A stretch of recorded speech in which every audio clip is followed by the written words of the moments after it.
Season 4, Episode 18 of Enterprise. In a Mirror Darkly. Part 1. So, easily the best episodes of both 1 and 2, the whole series, yes. It's really well done. Let's go with the... Let's do it all the way through. Yeah, let's do the cold opening. From the opening with the first contact.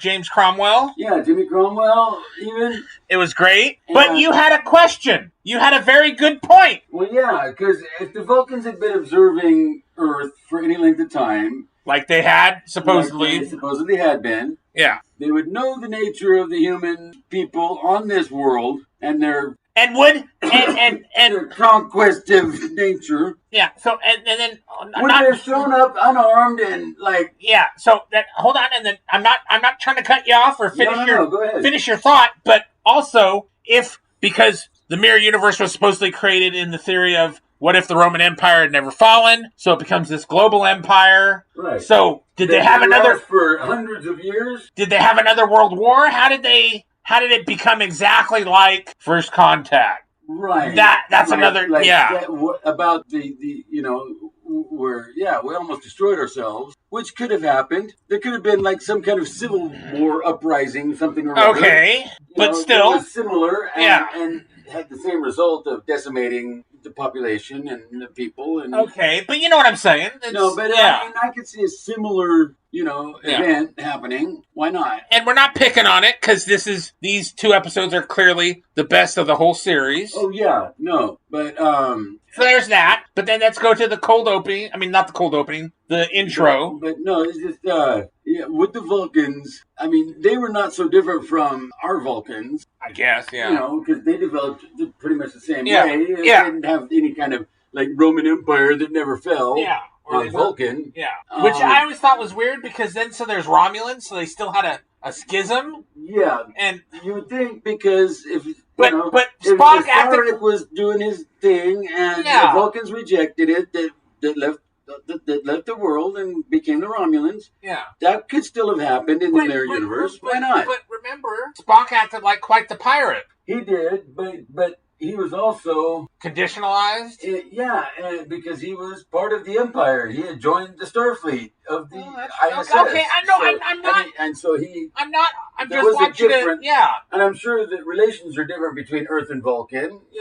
And so at that point. Yes. Yeah. Okay. I mean, what did they do when they first met him? Flew him away and took the ship.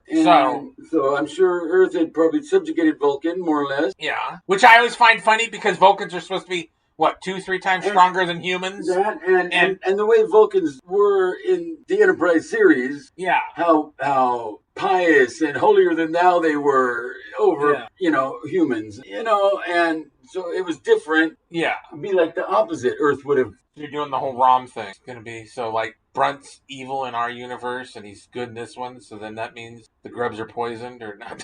Oh, fuck.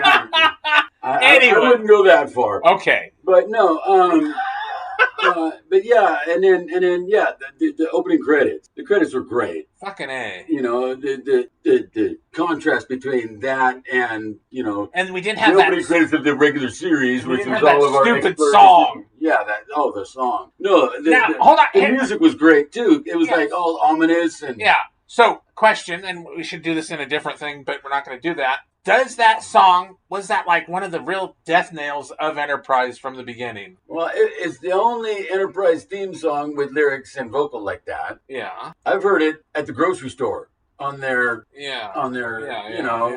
But so answer the question. What do you think? I don't think it helped. Yeah, no. I think it could have been a real detriment. Like, why the fuck? I think that. I think there's probably some people really loved it, because of what it was and what it said and blah, blah, blah. And I didn't hate it. I hated it. But I got tired of it week after week after week. It got old. Hated it. It's been a long road. Anyway. All right. So next part. And then we get into the proper episode. The current modern. The Gorman Uprising and the Gorman Uprising, right? Right. Gorman? Yes. Yes. Yeah. And we get to see all the alternate versions of everybody and all that. And so before you brought up a very interesting point, which I never really paid attention to, because I thought it was just that Tucker was being like Sulu and had a scar, very much like Sulu with the scar on his face. But no, yours is even better. Yes, come on. Bore a striking resemblance to Captain Pike in the Menagerie. Yeah. Mutilated Pike. Yeah. From that one side, especially when he was in profile. Yeah. And you can't unsee it. Yeah. I just thought it was and I don't know if that was intentional or if it was a coincidence, but it does bear a striking resemblance. Because didn't it? Especially with the droopy eye, especially. And wasn't that the same kind of thing that happened with Pike? I think it's probably similar injury burns. Yeah. Plasma burns. Yeah. So tell us in the comments. That might have been an Easter egg. Yeah. But I mean, when they get to, we'll get to that in a minute. But when they get to the Defiant itself, it's fucking cool. So I love how they wrote this episode. This is how you write good TV. I'm going to say it. Good TV, and it's how you write good Star Trek. Yes, because you take a concept that maybe came from 2 different episodes, Mirror Mirror and the Tholian Web, and you don't try to recreate it or fucking around Into Darkness. But you merge them in a way that... Yeah, and it's not even merging. You're just taking the concepts and bringing them together and writing them and putting them in the blender and making it work. Because we never found out what happened to the Defiant when it disappeared. Exactly. So here it is. This is what happened to it. Yeah. It went to the Mirror Universe. This also shows in the Mirror Universe, which we only got the 1 episode. It showed up in the past, which is like quantum... is quantum... not quantum uncertainty, but in quantum mechanics... the uncertainty principle. Yes. In quantum mechanics, there is a possible theory, because it was shown in Sliders. That's the only reference point I have. And then I looked it up, and I'm like, oh, okay. It's because I've actually done research on this. Scientific theory. Yeah, that it's just because you're in a quantum reality doesn't mean everything's going at the same time. Right, and if you shift, you're not necessarily going to be in the same point in time. That's also under the idea that time isn't a construct. That time is actually in the same point in space, but not time. Why not? Where's Tom Baker when you need him? Right. Or Peter Capaldi before the last season. But anyway. So, and then the next part is the agony boot. Yeah. Now, you have a question. You're like, did he really make it? Well, that's what they say. Captain Forrest called it. Was his invention. Phlox and Reed. Yeah. Oh, no. Reed was the next one to go into the agony booth. Let's see how your invention works on you. Yeah. And that's what he said. Your invention. Yeah. Well, but... So, Reed... But he also... It was also... the agony booth. It also was kind of... That Phlox was, But it makes sense, though. I mean, that checks, though, because Reed was Section 31. Yeah. That checks. And in the books... Sorry, I'm gonna go off canon and talk about the books. Section 31 did exist in the Mirror Universe. Right. So, and I mean... And it wasn't as secretive. Like the SS. Yeah. But yeah, it was... Or the Praetorian Guard, if you're going to keep the Roman theme. Right. Yeah. Right. The elites. But yeah, the agony booth, yeah. Aren't Tellarites guilty of something? And so then we get into... And then of course, do we like the Suliban cloaking device? I kind of have a problem with it, just because...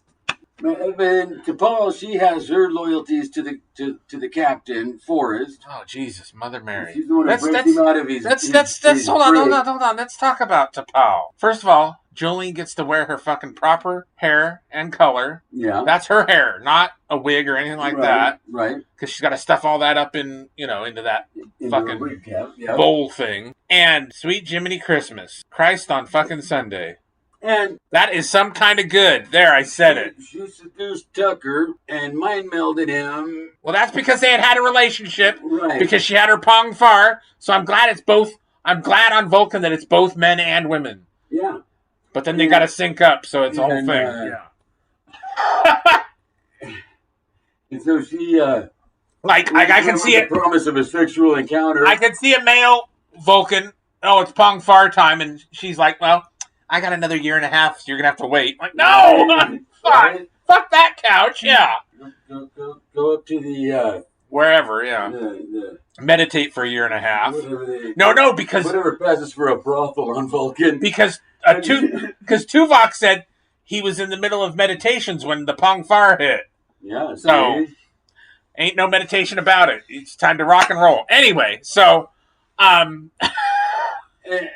so she's put it a suggestion into him to be the one to sabotage the ship, and so he would have no memory of it. All right, but I submit that he was so she wouldn't have to go that far. No, that she could have just been like, all right, you get some, but you got to go do this first. All right, would you do something for me first? Yeah. He'd be like, whatever you want, baby. Yeah. If I'm going to get some more of that Vulcan. Some kind of good. No. Yeah. Oh, Jesus, Mother Mary. Anyway. Well, yeah. I mean, I can field strip a warp core if I have to. Fuck.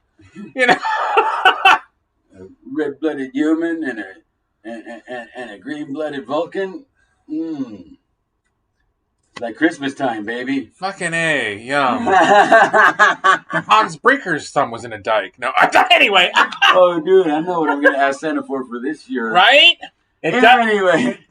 Santa doesn't exist because I never got my deaf-mute Russian lesbian gymnast, so he don't exist. Yeah. Well, sorry, kids. You were probably on the naughty list that year. Well, yeah, but anyway. I like how you said that year, like, just once. No. Well, there might have been some years that you were on the good list. Anyway. Those years you did get what you wanted. Well, okay.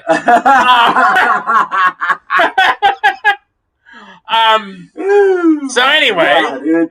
But no, and then, with the Soulmate itself, I thought... No, Archer takes over the ship, sets the course. Yeah, Archer's the first officer, and he takes command on Starfleet's supposed orders. On supposedly high command, yeah. Which I wouldn't doubt. I really wouldn't.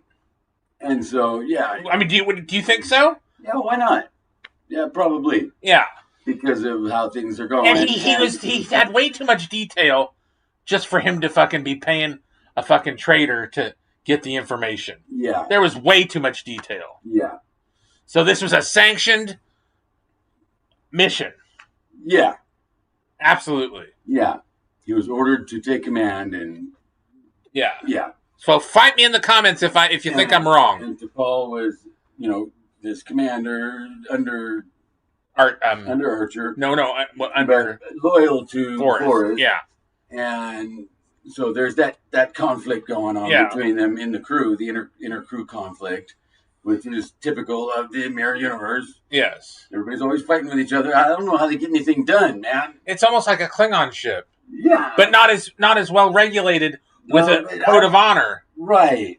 Yeah. You can only kill somebody if they are in direct violation of orders or in a Klingon ship. Yeah. Pretty much. It has to be justified. Yeah, pretty much it's almost like a pirate ship. Yeah. It's got to be an honorable assassination, not just a random murder. Yeah.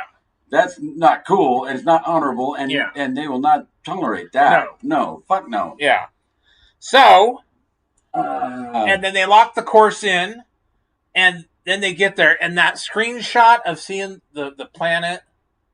Oh, yeah. And that was just beautiful. It was... They really went all out on this episode. No, it is really well done. I mean, yeah, the visuals are great. Yeah. And when they get to the Defiant, I mean, the beauty shots of it they're great. Yeah. I mean, you could tell it was a computer generated, but it didn't matter. It was still good. Yeah. And you get to see the ship, and you get to see a Tholian. Full-bodied, not just... Yeah, and I had to warm up to that, but no, it's cool. Okay, yeah. It's cool. And then when they get on board... Yes. They don't get onto the bridge, but they get on board, and it's... Well, yeah, initially, and then when they find their way to the bridge... Oh, fuck. They did such a good job recreating the ship itself, as far as like the positions of the bodies. Yeah. And I mean, if you watch the original Tholian Web when they got on board the Intrepid or the Defiant, you know, all the bodies are all strewed about everywhere. Yeah. Pretty much all bodies are all in the same positions. Yeah. It's a really nice replica of the Defiant bridge. Yes. And the Defiant itself in the corridors and everything. And even their badges. It's killer. I loved it so much that I want to find another goddamn ATM model of the original Enterprise and make sure it has a Defiant and do the Defiant on it. Yeah, because it does have the decals for the whole fleet. And then I have to find another one and do the Mirror Universe. All 14 of them. You can build the whole fleet if you want. What am I going to do with 14? Fuck it. But, you know. I know, right? Yeah. But if you want it. Yeah. Anyway. I'm sure people have. Yeah. Anyway, are you one? Chime in. Let us know. Yeah. Anyway, no, it's fun. It's a really cool episode. I mean, and tying it into the Mirror Universe the way they did, and doing it as well as they did, as far as how the Mirror Universe. So there is no excuse for any writing to be shitty. Right? No, it's for Star Trek. It's very much like what you would think the Mirror Universe would have been about 100 years before Kirk encountered it. Yeah, it's in those days, and it's the same Earth out to conquer the galaxy. All right, here we're going to go into some cosmology and multiple realities and stuff like that. So it seems like in every 100 years, there's some sort of cyclical sort of interaction with this universe. Yeah, because in another 100 years, you get the DS9 thing, right? Yeah. After, yeah. So, and 100 years before with the Enterprise, with Kira, and all that, you know. So, I'm just throwing it out there, kids. I don't know. I mean, really, even when they come across the body face down in the corridor and they turn him over, and Archer picks up the phaser. Yeah. Just that. The phaser. The fucking phaser, man. Type 2. Classic. Fucking A. Not redesigned or fucked with. Yeah. An original Type 2 classic phaser and a dude in the original red shirt. Yes. And with the proper logo. With the badge, the Defiant badge, as opposed to the Enterprise badge. Yeah. Because they all had their own unique badges. Yes. It's cool. So. Fucking cool as shit. Tell us what you think. Like, share, subscribe.